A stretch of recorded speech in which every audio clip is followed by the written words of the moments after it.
Primeira carta de Pedro, capítulo 1, do verso 13 até o verso 25, diz assim: Por isso, cingindo o vosso entendimento, sede sóbrios e esperai inteiramente na graça que vos está sendo trazida na revelação de Jesus Cristo. Como filhos da obediência, não vos amoldeis às paixões que tinhais anteriormente na vossa ignorância. Pelo contrário, segundo é santo aquele que vos chamou, tornai-vos santos também, vós mesmos, em todo o vosso procedimento. Porque escrito está: sede santos, porque eu sou santo. Ora, se invocais como Pai aquele que sem acepção de pessoas julga segundo as obras de cada um, portai-vos com temor durante o tempo da vossa peregrinação, sabendo que não foi mediante coisas corruptíveis, como prata ou ouro, que fostes resgatados do vosso fútil procedimento, que vossos pais vos legaram, mas pelo precioso sangue, como de cordeiro, sem defeito e sem mácula, o sangue de Cristo, conhecido com efeito antes da fundação do mundo, porém manifestado no fim dos tempos, por amor de vós, que por meio dele tendes fé em Deus, o qual ressuscitou dentre os mortos, e lhe deu glória, de sorte que a vossa fé e esperança estejam em Deus. Tendo purificado a vossa alma pela vossa obediência à verdade, tendo em vista o amor fraternal não fingido, amai-vos de coração uns aos outros, ardentemente, pois fostes regenerados, não de semente corruptível, mas de incorruptível, mediante a palavra de Deus, a qual vive e é permanente. Pois toda a carne é como a erva, e toda a sua glória como a flor da erva. Seca-se a erva e cai a sua flor. A palavra do Senhor, porém, permanece eternamente. Vamos ler este finalzinho? Ora, esta é a palavra que vos foi evangelizada. Deus, fale conosco nessa noite, alimente a nossa alma, ó Deus, ilumine o nosso entendimento. Nós oramos em nome de Jesus Cristo. Amém. Irmãos, esta carta, como foi dito, é uma carta extremamente rica e extremamente prática. Esta carta foi escrita por Pedro em uma época em que os cristãos estavam sendo perseguidos, em uma época em que muitos crentes tinham sido expulsos de vários locais e tinham perdido as suas terras, perdido os seus empregos, perdido até mesmo o convívio com pessoas queridas. E no meio desse espalhar de cristãos, eles vão alguns para a região do Ponto, da Galácia, da Capadócia, da Ásia e Bitínia. Pedro então escreve esta carta. E esta carta lida basicamente com dois grandes aspectos. Um deles é lembrar esses crentes quem eles são. Eles são salvos em Cristo Jesus para uma esperança muito além desta vida. Mas também esta carta foi escrita para que eles pudessem, naqueles dias difíceis, terem santidade de vida. E que eles pudessem se comportar corretamente como cidadãos, mesmo sendo perseguidos pelo império dominante da época. De tal forma que esta carta, então, vai tratar ao longo de toda a sua exposição de coisas bem pontuais na nossa vida.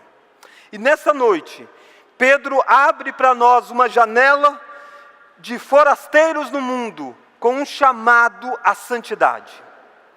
Um chamado à santidade é o que está exposto aqui do verso 13 até o verso 25 deste primeiro capítulo. E ao longo da carta, Pedro vai desdobrar como que esta santidade acontece. Mas neste primeiro momento eu gostaria que nós pudéssemos olhar de forma ampla então para este chamado à santidade. Se você se sente um forasteiro neste mundo, se você se sente alguém que já foi abençoado por Deus, salvo por Deus, você é chamado a ter uma vida de santidade neste mundo, na cidade em que você está inserida. E como é que nós vemos isso? Olha aí o verso de número 13. Olha como começa o verso 13, vamos ler? Por isso. Este por isso está vinculando a tudo aquilo que tinha dito anteriormente. que foi porque eles foram salvos, porque eles têm uma herança, por isso vocês têm algumas coisas a serem feitas. Não sei quantos aqui assistiram, creio que boa parte, aquele filme Homem-Aranha. Não importa a versão que você tenha visto, né? É um filme muito antigo e aí foi feito várias adaptações dele ao longo da história. Alguns até leram os gibis quando criança do Homem-Aranha. E é uma cena muito marcante daquele filme, que vai se repetir em vários outros momentos da saga, que é quando o tio do Peter, que é o homem que se torna o Homem-Aranha, o tio dele tem uma conversa com esse Peter. Peter, depois de ter se tornado aí poderoso e tudo mais, ele começou a meio que se achar muito. E aí eles têm uma conversa dentro do carro, se não me falha a memória, é a última vez que eles se encontram. Posteriormente o tio irá morrer, não estou dando nenhum spoiler, né? Porque é um filme muito antigo mesmo.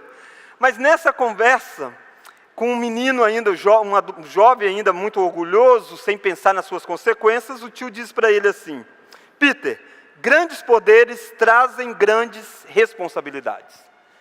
E esta frase pode ser adaptada de várias formas. É comum você pegar uma criança e achar bonito algumas travessuras que ela faz. Mas à medida que ela vai crescendo, você diz, você não tem mais idade para isso. Você não pode mais fazer isso.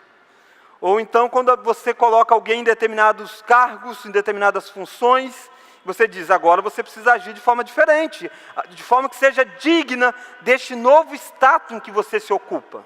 Que você ocupa, melhor dizendo. Pedro está fazendo a mesma coisa.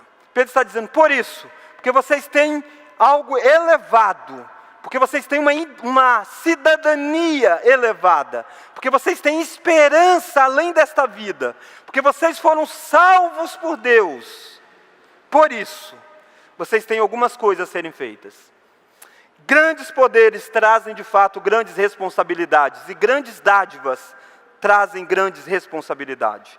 Sermos salvos por Deus, carregarmos consigo o nome de cristão, sermos luz no mundo, Deus se fazer representado através de nós, traz grandes responsabilidades para nós. E a nossa geração é uma geração que está muito acostumada e brigando por direitos, e muitas vezes esquecendo das responsabilidades, dos seus deveres. Nós somos um país onde as pessoas pensam em primeiro lugar nos direitos em que elas têm, e esquecem dos deveres. Cuidado para que isso não seja muito presente também na minha vida e na sua vida, no nosso relacionamento com Deus. Cuidado para você não estar se relacionando com Deus cobrando de, entre aspas, direitos, porque você é filho do rei, quando na verdade você tem que se atentar para os seus deveres como filhos do rei. E eu gostaria que nós pudéssemos olhar algumas lições sobre este chamado à santidade. A primeira delas é que a santidade está relacionada com um pensamento saudável. É isso que você encontra neste verso 13. Olha comigo o verso 13. Por isso, vamos ler? Cingindo o vosso entendimento.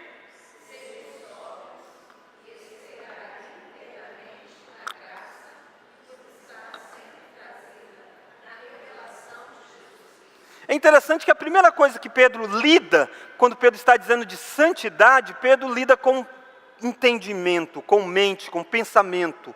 Ele diz, cingindo o vosso entendimento. Santidade se dá quando nós pensamos de forma correta.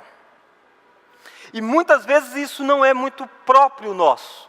Porque às vezes nós dicotomizamos a religião. E achamos que religião tem a ver com sentimento apenas. E nós achamos que Deus está falando conosco quando nós sentimos grandes coisas. E às vezes nós esquecemos que nós precisamos pensar, entender, para que nós possamos nos emocionar de fato. Mas uma vez que nós entendemos corretamente. A batalha pela mente passa exatamente para nos conduzir a mundanismo ou nos conduzir à santidade. E Pedro usa uma frase aqui que é um pouco distante para nós. Ele diz no verso 13, por isso cingindo o vosso entendimento. O que seria esse cingir? Cingir, para um pensamento judaico, era a ideia de você, é meio que um ditado popular, uma expressão, porque lembra que as roupas eram aqueles tipo vestidos longos, E aí, para poder fazer algum movimento rápido, para poder se deslocar rapidamente, era difícil, porque é complicado andar com aquelas vestes. Então eles puxavam um pouco aquelas vestes, pegavam um cinto e amarravam em volta. E aí eles prendiam aquelas vestes presas, e aí naquele cinto alguns colocavam até água, colocavam coisas para levar, e aí sim eles podiam caminhar a jornada. Pedro está dizendo assim, é isso que vocês precisam fazer com a mente de vocês. Vocês precisam preparar a mente de vocês. Porque o que vocês têm adiante de vocês, é uma luta enorme, é uma caminhada longa. Vocês têm uma herança, mas não é para agora. É para demorar ainda. Vocês vão caminhar muito tempo. E se a mente não estiver cingida, se a mente não estiver preparada, se a mente não estiver apertada, ajustada, com foco correto, você vai se perder no meio do caminho. A mente é algo tão forte que a Bíblia usa várias vezes essa ideia de entendimento, de mente, de pensamento. Por exemplo, Jesus vai dizer assim, quando ele está dizendo sobre o dever do homem, ele vai dizer que nós devemos amar a Deus com todo o nosso coração, com toda a nossa força e com todo o nosso entendimento. O ímpio não pensa corretamente. O ímpio não raciocina corretamente sobre as coisas do reino. É por isso que eles fazem o que fazem. É porque eles não pensam à luz da verdade. Paulo é quem disse isso. Paulo disse em Efésios capítulo 4, você não precisa abrir não, mas Efésios 4:18 diz assim, que os descrentes, eles são obscurecidos de entendimento, eles não têm luz na mente. Paulo chega a dizer que nós também, antes éramos inimigos no pensamento, no entendimento. Olha como que entendimento está o tempo todo nas Escrituras. Jesus disse, nós devemos amá-lo com todo o nosso entendimento. Paulo disse, o que faz com que o ímpio peque como ele peca, é porque ele está com a mente totalmente obscurecida. E Paulo diz, nós também no passado éramos inimigos do entendimento.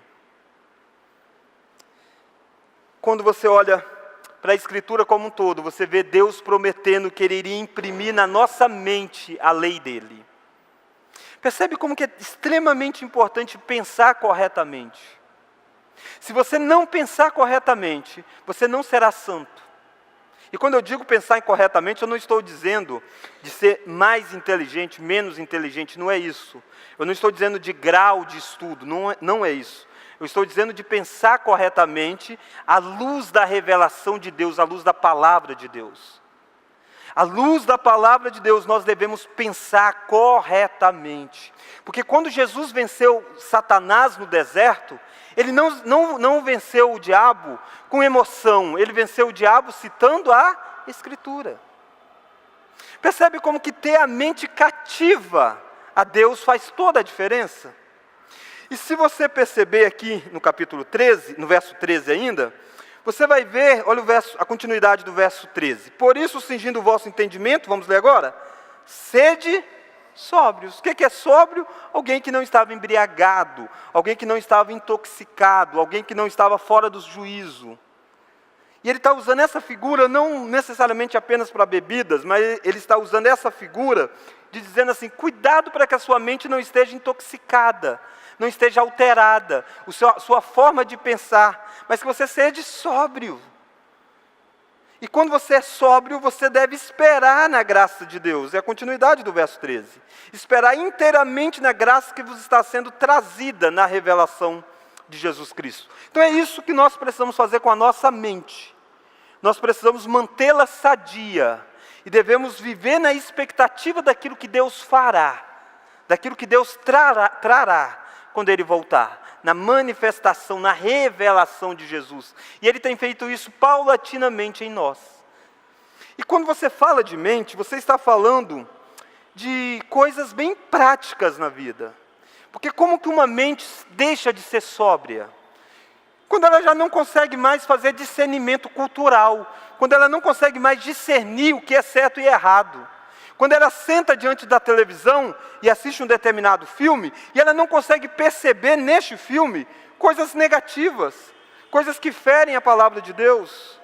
Ou quando pega um livro para ler, e aí livro comum de qualquer outra outro aspecto sem ser a Escritura, e você não consegue ver aí as coisas negativas também. Ou quando você ouve uma música, percebe? Quando você está na cultura, quando você está na sociedade, e de repente você acha tudo muito normal, é porque às vezes a sua mente já foi levada pelas coisas deste mundo. Sua mente já foi tomada pelas coisas deste mundo. Quando nós estamos com a mente sóbria, nós podemos discernir o que é certo e errado. Nós podemos sim, eu não estou dizendo que você não deva assistir filme, não pode ser, não é isso. Você tem que se relacionar mesmo com a sociedade, mas sempre filtrando a luz da palavra. Sempre usando um óculos das Escrituras, mantendo a mente dizendo, olha que coisa errada que tem aqui. E quantas vezes o cristão acaba torcendo em um determinado filme, ou uma determinada novela, que não deveria nem ver novela, que não tem nada de bom, né?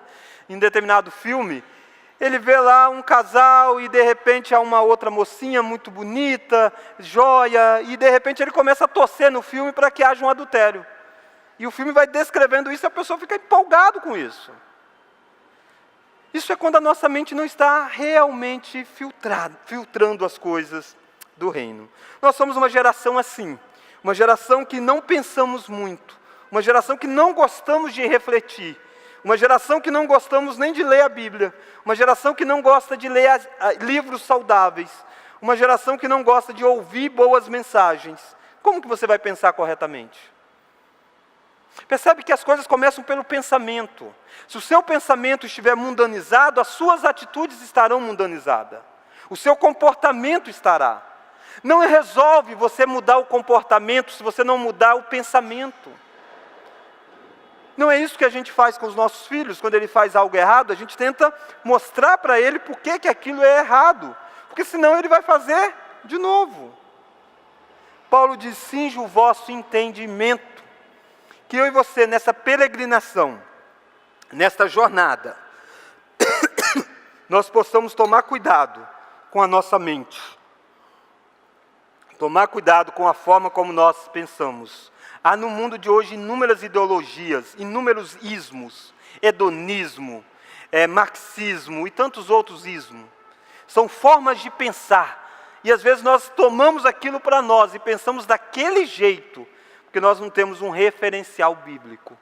Quando nós temos, nós fazemos a leitura à luz da Escritura. Mas a segunda lição que eu gostaria de chamar a sua atenção, se a primeira é a santidade, está relacionada com um pensamento saudável. Você precisa pensar melhor. E cuidado, sua mente às vezes está intoxicada. Está intoxicado com mais imagens de coisas sensuais, porque é isso que a mídia expõe para você. Sua mente está levada por mentiras e mais mentiras, que é isso que a mídia expõe para você. Você tem que buscar uma sanidade mental, um entendimento. Mas a segunda lição é que a santidade é uma luta contra velhos hábitos. Olha aí comigo o verso 14. Vamos ler? Como filhos da obediência,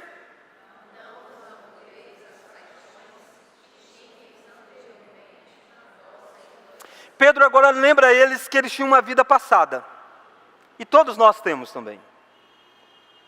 A pessoa se converte, abraça o Evangelho, mas tem algumas cicatrizes na alma, na vida. Tem algumas marcas no pensamento. Tem aquele mau hábito que foi ensinado. Tem aqueles maus costumes. Tem aquelas coisas difíceis de mudar. E de repente sai um palavrão. E de repente você olha para onde não deveria olhar. De repente você faz negócios como não deveria ser feito. E de repente você está de novo fazendo coisas que você fazia antes de ser convertido. E aí Pedro está dizendo, como filhos da obediência, mudou o status. Vocês são filhos da obediência.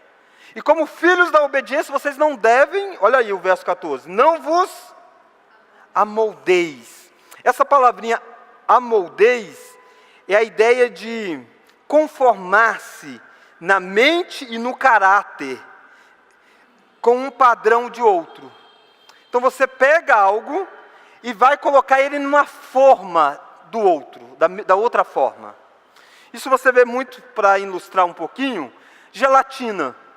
Aí tem gelatina que é de forma de estrela, gelatina redondinha, mas tudo foi feito do mesmo jeito. É só a forma em que foi colocado. Docinhos, cada docinhos deliciosos, belos, depende da forma.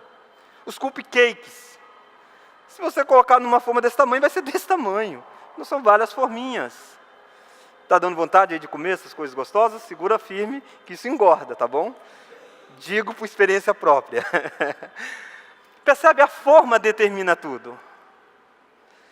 E o texto está dizendo, não vos amoldeis àquelas paixões antigas, as formas do passado, aqueles desejos do passado. Você não pode pegar a sua vida hoje e colocar daquela forma, porque mudou aquela forma, Deus mudou você. Essa palavra não vos amoldeis é a mesma que Paulo vai usar dizendo, não vos conformeis com este século.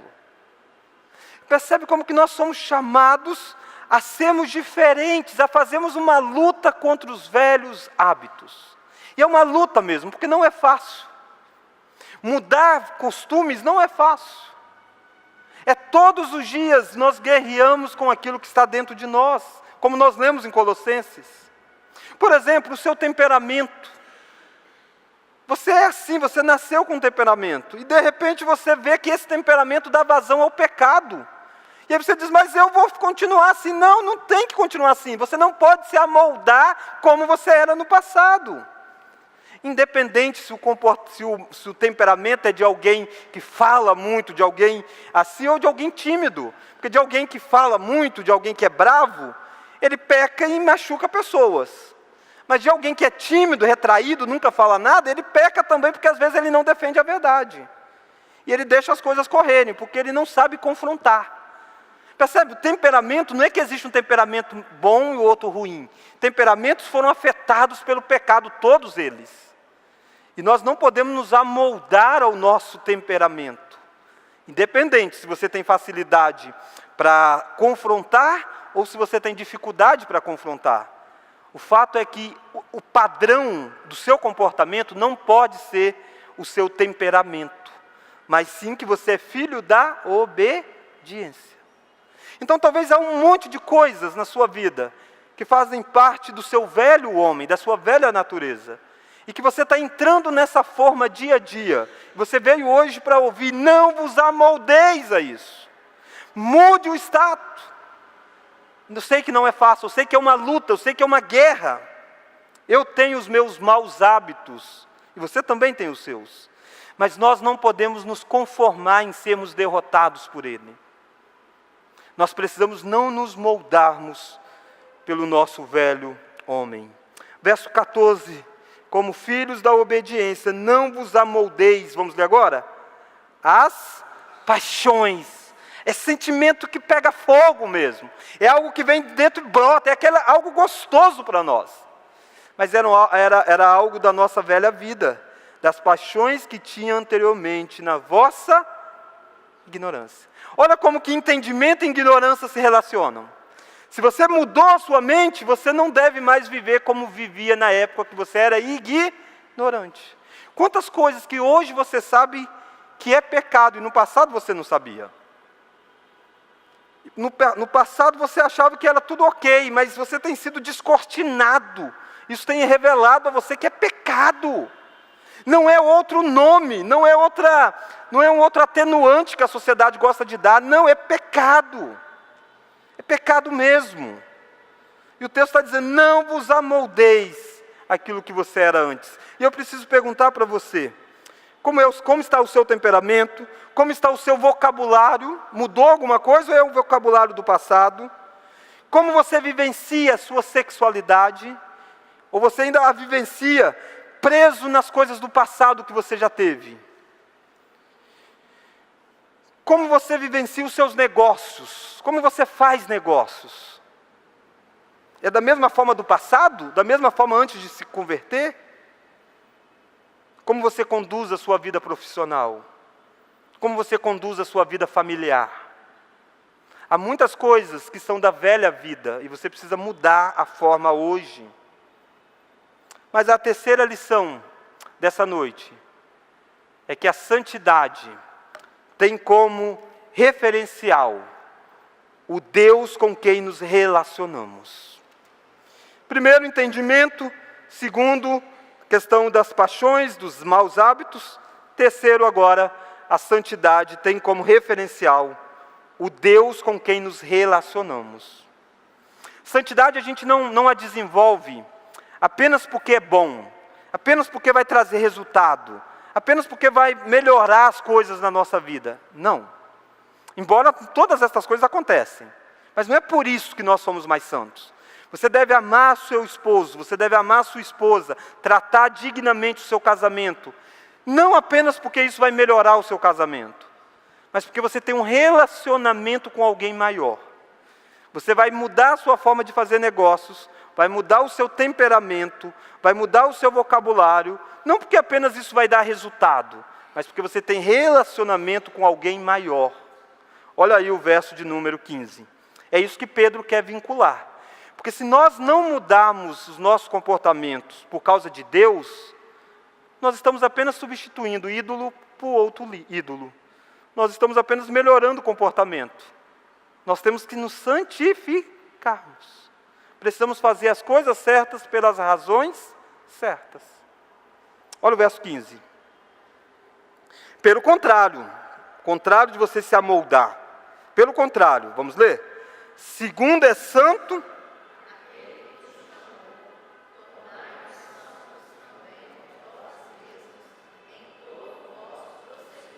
16, porque está escrito, sede santos.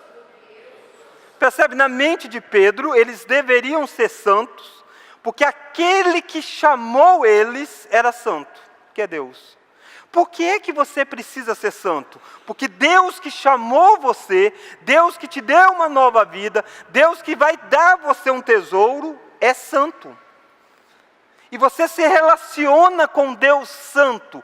Como você vai ficar se relacionando com Deus santo, vivendo de forma imunda, impura, tendo coisas impuras diante dos seus olhos, tendo coisas impuras na sua boca, tendo coisas impuras nos seus negócios?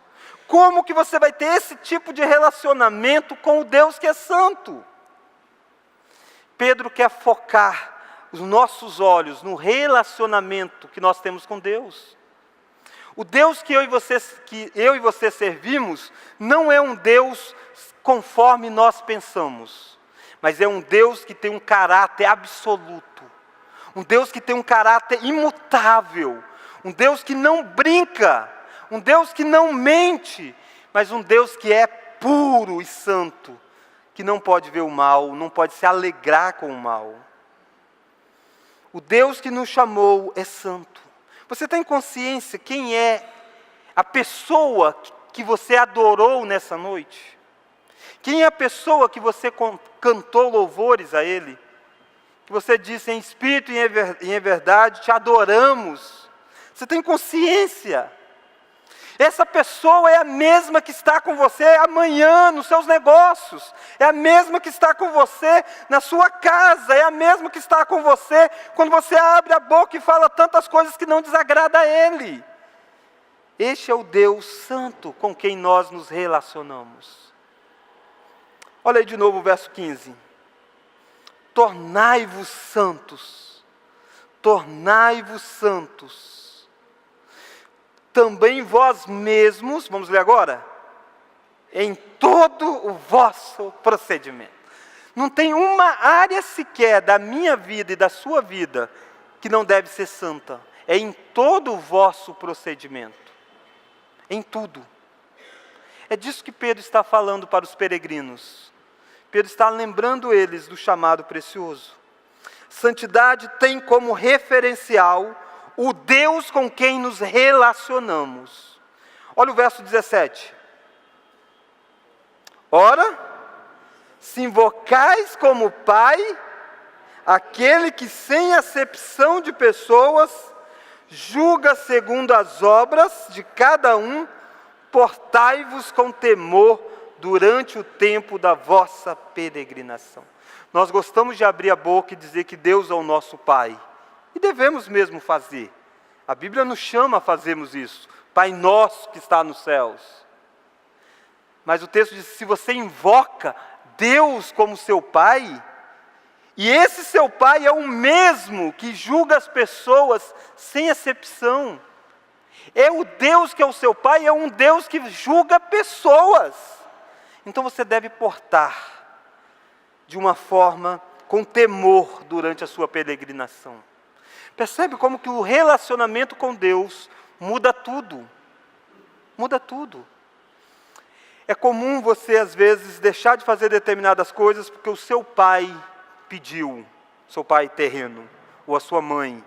E aí você, às vezes, até diz assim, eu não quero envergonhar os meus pais. Essa é a figura de Pedro.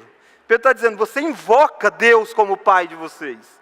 E Deus vai julgar os ímpios. E como vocês podem andar igual os ímpios? Como vocês podem ser da mesma forma daqueles com quem Deus irá julgar e Deus irá lançá-los no inferno? Você tem que ser diferente, porque o seu pai te ama. Você tem um pai amoroso, mas ao mesmo tempo um justo juiz. Para que ele pudesse se tornar o seu pai, ele fez isso, olha o verso 18. Sabendo que não foi mediante como prata ou ouro, que fostes resgatados do vosso fútil procedimento que vossos pais vos legaram. E aí ele vai continuar dizendo que isso se deu por causa do sangue de Cristo, mas pelo precioso sangue, como de cordeiro, sem defeito e sem mácula, o sangue de Cristo. Foi o sangue de Cristo que fez com que o Deus tornasse você filho dele.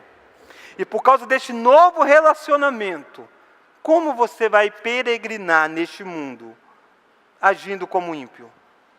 Você está pegando tudo aquilo que Deus fez na sua vida e deixando meio que sem valor. E Ele vai listar coisas preciosas, Ele vai dizer prata ou ouro. Ele diz, mas não foi com essas coisas. Prata e ouro, por maior valor que tem, não é nada perto do valor que foi o resgate pela sua vida, que foi o sangue do Cordeiro.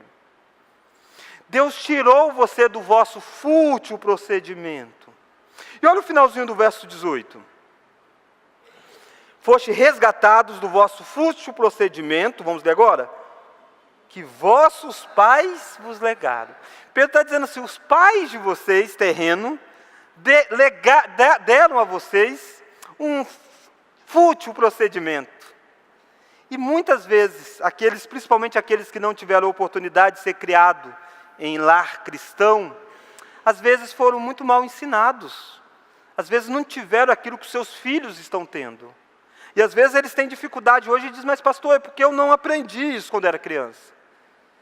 Não, mas o texto está dizendo assim, não importa. O texto está dizendo que Deus se tornou o seu pai. E agora Deus lavou você com sangue. E agora você não está mais vivendo no fútil procedimento dos vossos pais. Então não dá para dizer assim, eu faço isso porque a minha família sempre fez assim. Isso não é desculpa, porque você tem um referencial maior, que é Deus.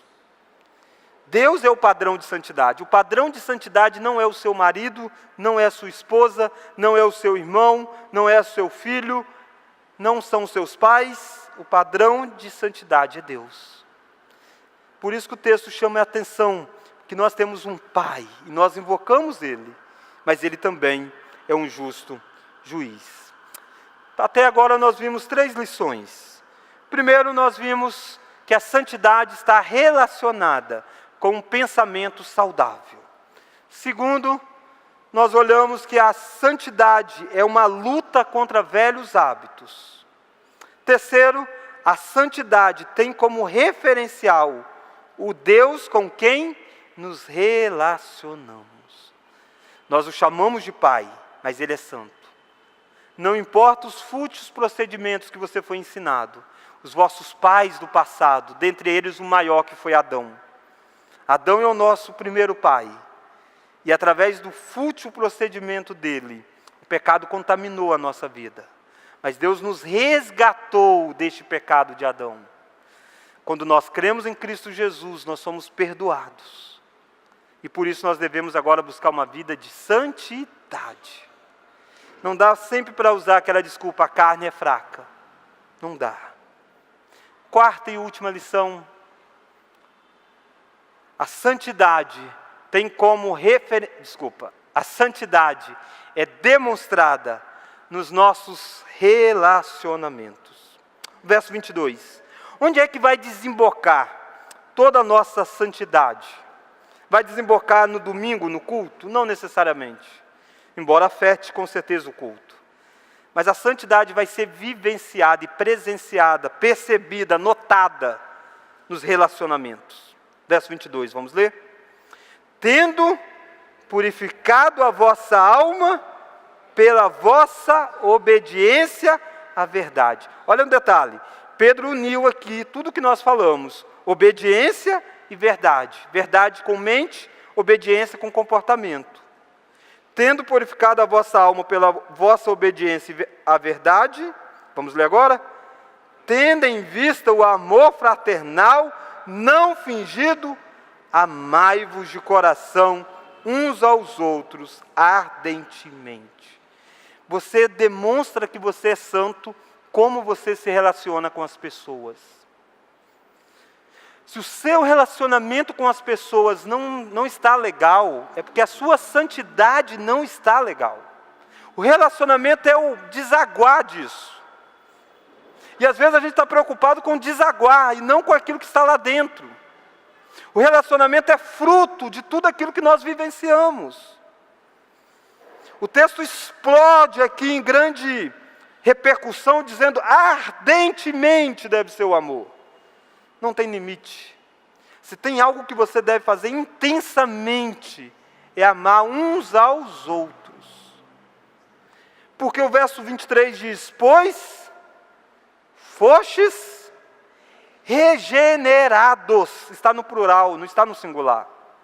Ele está dizendo, vocês todos foram regenerados, não de semente corruptível, mas de incorruptível, mediante a palavra de Deus, o qual vive e é permanente. Ele está dizendo, sabe por que você deve amar o seu irmão em Cristo? Porque a mesma obra que Deus fez em você, Deus fez nele. Vocês dois foram regenerados. Vocês dois foram lavados pelo sangue do Cordeiro. É por causa desta nova situação que você ama ardentemente. Não é porque a pessoa é determinada coisa. Não é por causa da personalidade da pessoa. É por causa daquilo que Deus fez na pessoa. Por isso que você ama. Então não há escolha de amar os crentes, o povo de Deus. Isso é um mandamento. É uma ordem. Amai-vos de coração uns aos outros. Nós precisamos entender que tudo vai desaguar em relacionamentos. Naturalmente, que o primeiro relacionamento que nós temos é com a nossa família. Se nós não conseguimos demonstrar um amor ardente entre os nossos familiares, é porque a nossa santidade está afetada. Naturalmente que o próximo ambiente de relacionamento nosso é com a família da fé, é na igreja. Se nós não conseguimos amar ardentemente, é porque a nossa santidade está afetada.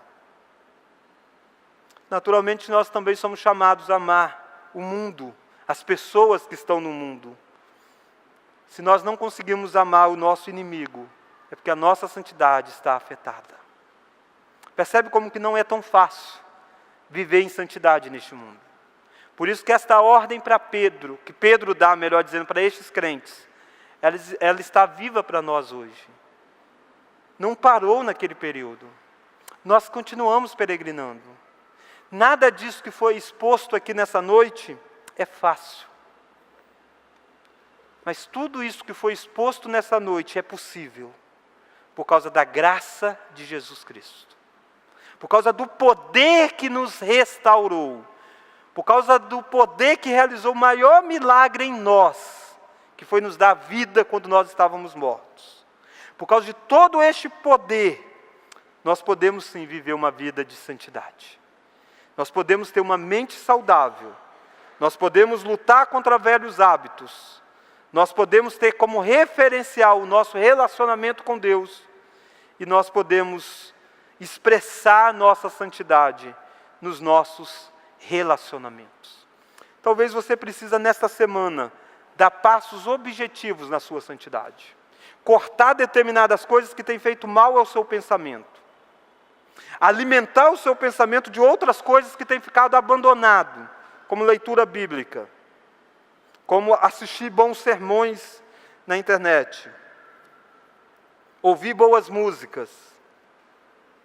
Talvez você precise lutar com uma guerra terrível, com um mau hábito que você tem carregado.